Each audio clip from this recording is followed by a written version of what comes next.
Buenas noches a usted, a los legisladores, al país entero. Vamos a apoyar esta resolución, es necesaria, es fundamental. He tomado la palabra simplemente para recordar el contexto en el cual se dio. Señalar también mi extrañeza de que justamente sea un asambleísta gobiernista de la bancada de Alianza País. Me queda duda si es que esta es la verdadera bancada gobiernista, pero de la bancada de Alianza País que señale el tema de el asombro que está o que le causa de que el gobierno nacional en una ocasión más favorezca los intereses del sistema financiero bancario.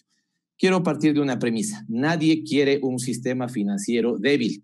Nadie quiere bancos débiles. Queremos bancos fuertes, queremos bancos competitivos, queremos bancos que le sirvan a la ciudadanía, que le sirvan al país, que ganen lo justo. Nadie está pidiendo que sean la Madre de Teresa de Calcuta ni que hagan obras de calidad.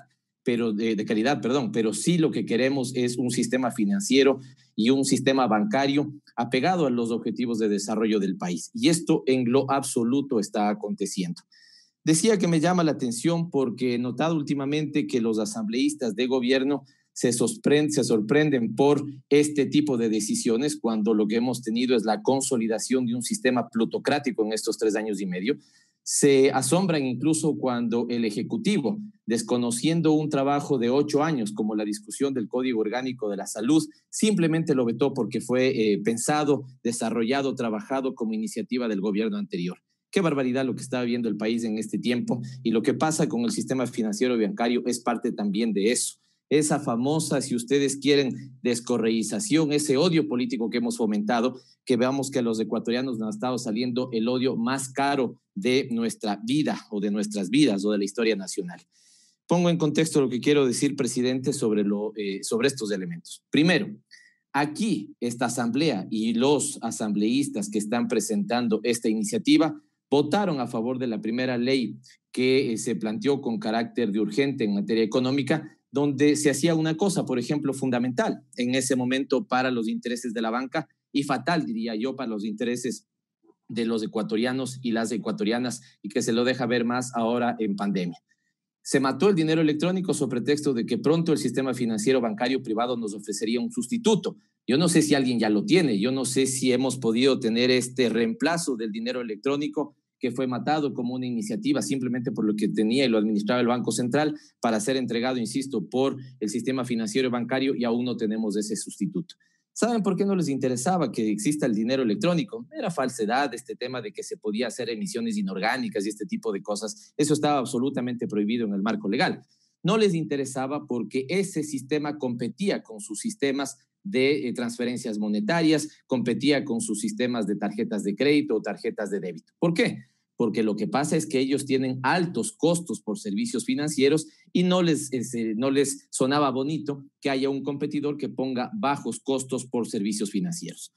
En esa ocasión se había planteado que si iban a matar el dinero electrónico porque simplemente por razones ideológicas no les convencía que esté en manos del Banco Central, se le pedía a cambio una cosa al sistema financiero bancario, y era la reducción de las tasas de los servicios financieros bancarios. Yo no sé si todos conocerán esto, pero en ese momento hubo una resolución de la Junta Monetaria que estableció un proyecto de reducción. Lo escondieron, ¿no es cierto?, debajo de 1000 papeles y no lo trataron. ¿Por qué? Porque suponía un importante beneficio para los ciudadanos en una reducción significativa de esos servicios, de esos costos de los servicios financieros. No es que le dejaban de cobrar al ciudadano, es que le iban a cobrar menos. Y ahí había una afectación a los ingresos de la banca, ¿no es cierto?, y un beneficio a que el ciudadano iba a pagar menos por esos servicios financieros. Escondieron ese proyecto de resolución y después de varios meses, con insistencia de la Asamblea Nacional, presentaron otro proyecto donde sí había una disminución, pero en lo absoluto en las dimensiones que se habían planteado en el primer momento. Segundo elemento que quiero señalar. Aquí apareció el tema de los servicios GEA, donde hubo ecuatorianos que denunciaron que no habían autorizado que se les debite de sus cuentas servicios no financieros que habían sido ofrecidos por la banca. Es decir, los prestadores eran terceros, se los ofrecía en algún momento por el sistema financiero, no estaba del todo claro si el cliente aprobó o no aprobó, y se le pidió a usted, presidente, y a los miembros del CAL que llamaran a los responsables de este tema. Incluso en ese momento se hablaba del caso GEA y estaba el secretario particular del presidente y nunca se le convocó a esta mesa. Incluso aquí estoy viendo algunos asambleístas que fuimos en ese momento miembros de la Comisión de Régimen Económico Tributario de su regulación y control y elaboramos un informe donde le poníamos en conocimiento del Pleno cómo se había dado parte de este elemento. ¿Para qué? Para que sean las autoridades las que aclaren las hipótesis que se planteaban en ese informe. Ni la presidenta de la Asamblea anterior, ni usted, presidente, decidió nunca llevar ese tema al Pleno. Y así le han impedido al país que debata estos temas. Y hoy, por eso digo, alguien de la bancada de Alianza País presenta esta resolución con la que estamos de acuerdo, pero evidentemente extraña, ¿no es cierto?, que no lo hayan puesto en debate cuando teníamos casos como el tema de Egea y cobros indebidos. Un tercer elemento, el tema del spread bancario, presidente. ¿Qué es esto? La diferencia que gana la banca entre los depositantes que dejan su dinero en la banca y la banca les paga un porcentaje, una tasa de interés por eso, y lo que la banca presta cuando alguien le pide un crédito. Es decir, si yo deposito 100 y el asambleísta Henry Kronfle pide 200 de crédito, a mí me pagan el 2% por lo que deposité y al asambleísta Kronfle cobran, por ejemplo, el 4% por el crédito que pidió. Esa diferencia de 2 puntos es lo que se constituye el spread bancario. Hace pocas semanas, en una universidad de Guayaquil, se estableció y se publicó un informe donde decía que el spread bancario era de 8% en el país, más alto que el promedio de América Latina, más alto que el promedio mundial. Salió inmediatamente la Asociación de Bancos Privados a decir que eso era falsedad, que la diferencia y ese spread bancario, esa diferencia entre tasas activas y pasivas, ese margen de intermediación, era de 2%. Pedí información a la Superintendencia de Bancos que me entregó la información oficial y ese spread supera el 7%, efectivamente más alto que el promedio de América Latina y el promedio mundial. Y finalmente, presidente, porque hay más cosas que comentar sobre esto, ¿saben por qué está pasando esto? Por un elemento que la mayoría de ustedes votó en la famosa ley humanitaria. ¿Se acuerdan de ese famoso precepto libre acuerdo entre las partes? Libre acuerdo entre las partes ha significado que el empleador le vote al empleado sin reconocer sus derechos. Libre acuerdo entre las partes ha significado que sobre una refinanciación o refinanciamiento, la banca le cobre hasta tasas del 16% a quienes ya estaban endeudados. Por ese libre acuerdo de entre las partes y los que votaron a favor de la ley humanitaria le impidieron al país, y coincido plenamente con la asambleísta Cadena, le impidieron al país que en el proyecto de ley que yo había planteado, por ejemplo, por 4 meses planteaba yo en ese momento, todas las tasas de interés bajen a la mitad en época de pandemia, todas bajen a la mitad.